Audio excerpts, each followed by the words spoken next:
सास बनने की ट्रेनिंग। सुधा के बेटे की शादी होने वाली थी और वो इतनी एक्साइटेड थी कि आज मैं ऊपर आसमां नीचे, आज मैं आगे जमाना है पीछे।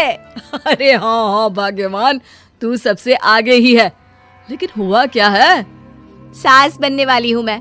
अरे घर में एक नया सदस्य आ जाएगा, कितना अच्छा लगेगा ना। आप और राहुल तो ऑफिस चले जाते थे और मैं पागल की तरह घर में अकेली। अब तो मेरा साथ देने वाली आ रही है इस घर में। बहुत बहुत बहुत खुश हूँ मैं। ओहो ठीक है बेगम, लेकिन अपनी खुशी को लगाम लगा कर रखो। क्या पता कैसी आए, तुम्हारा साथ देने वाली आए या फिर ऐसी आ जाए जो तुम्हारी शक्ल देखना भी पसंद ना करती हो। ऐसा क्यों बोल रहे हैं जी? शुभ नहीं बोल सकते तो अशुभ तो ना बोले। अच्छा जल्दी से तैयार हो जाओ, चांदनी चौक जाना है शादी की शॉपिंग के लिए। हाँ हाँ, थोड़ी सुबह तो हो जाने दो, दुकानें बाजार खुल तो जाए। तुम सच में ना पागल हो गई हो बहू के आने की खुशी में। बेटा माँ की हरकतें देख रहा था। वो सारी बात फोन पर अपनी होने वाली बीवी राशि को बताता है। फिर पता है क्या हुआ? माँ ना सुबह 6 बजे ही पापा को चांदनी चौक जाने को कहने लगी। दूसरी तरफ राशि कहती है, अरे वाह, ये तो बहुत अच्छी बात है ना। सास इतना सोचने वाली मिल रही है, और क्या चाहिए। मैंने भी सोचा है मम्मी जी के साथ बहुत प्यार से रहूंगी, उनका ख्याल रखूंगी और प्यार करूंगी। राहुल भी खुश था। लेकिन बाजार में सुधा जी और उनके पति को एक अजीब सी दुकान दिखती है जिसके बाहर लिखा होता है, हमारे यहाँ सास बनने की ट्रेनिंग दी जाती है। ये देखिए जरा, लग रहा है आजकल के लोगों को कोई काम नहीं है। अरे सास बनने की भी ट्रेनिंग होती है क्या? दुकान के सामने एक पिंजरा था, उसमें एक तोता बंद था। सुधा की बात सुनकर तोता बोल पड़ता है, अरे नादान औरत, अगर सास सही तो पूरा घर सही रहता है, परिवार बंधा रहता है और आने वाली जनरेशन संस्कारी होती है। लेकिन तू क्या समझेगी? जा जा आगे जा।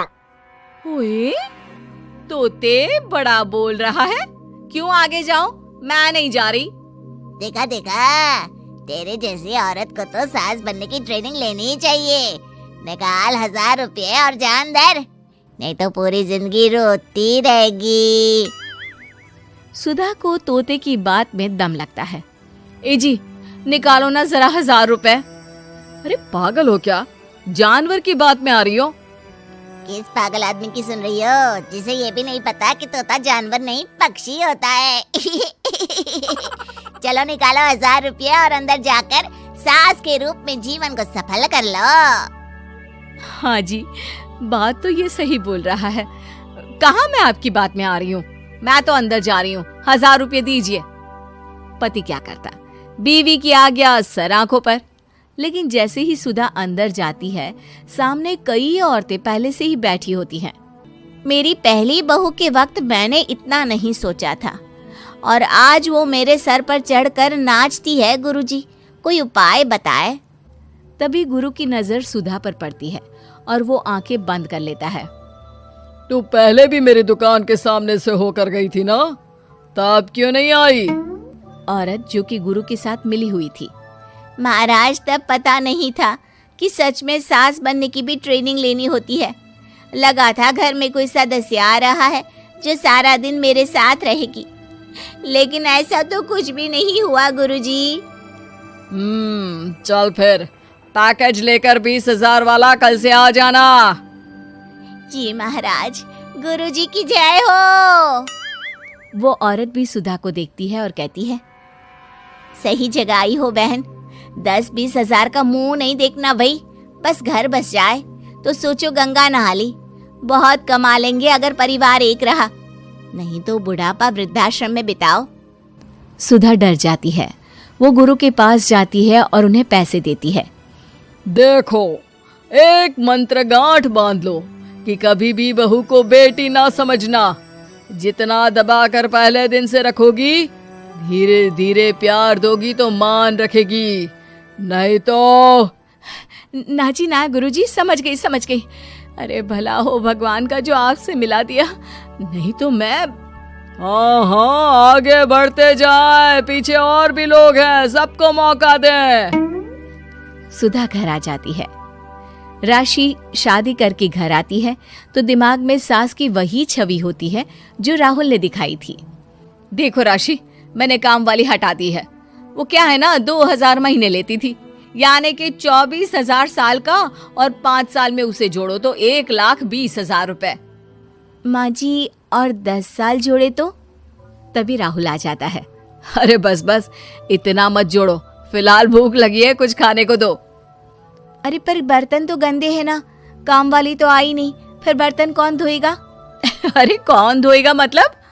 तू धोएगी? मैं? ठीक है, मैं धो लेती हूँ, धो कर देती हूँ, आप खाना बना ले।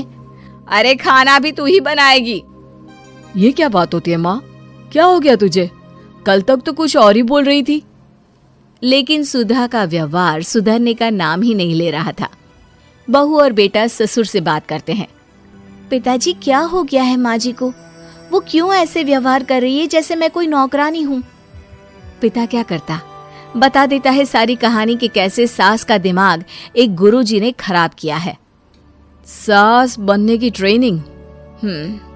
तो मामला ये है, वही मैं कहूँ, कहाँ तो माँ बहू का इंतजार ऐसे कर रही थी मानो साक्षात कोई देवी आने वाली है, लेकिन व्यवहार नौकरानी जैसा। देखिए माँ बुरी नहीं है, बस किसी ने उनका दिमाग खराब कर दिया है। तो ऐसे में मेरे पास एक आइडिया है। बहू फुसुर फुसुर करके पति और ससुर से बात करती है। अगले दिन बहू सास के सामने कहती है, अच्छा मैं जा रही हूँ, मेरी क्लास है।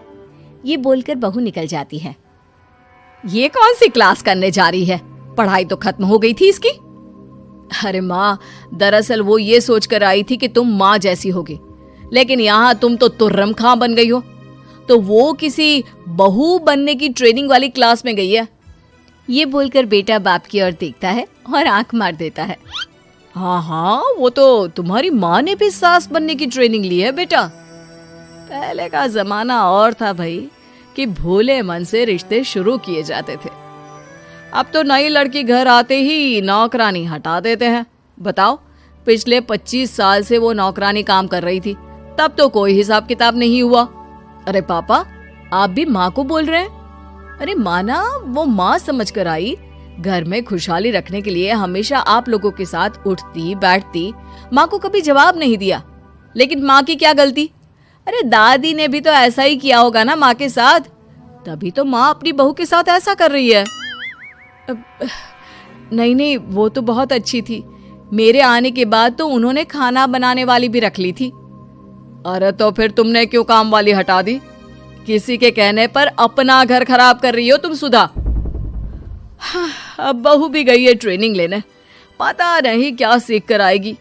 नहीं, मैं अभी जाकर उसे ले आती हूँ। तभी बहू वहां पर आ जाती है। नहीं माँ जी, मैं कहीं नहीं गई थी, मैं तो सिर्फ आपके लिए ये नई साड़ी लेने गई थी। अब तो सब ठीक है ना?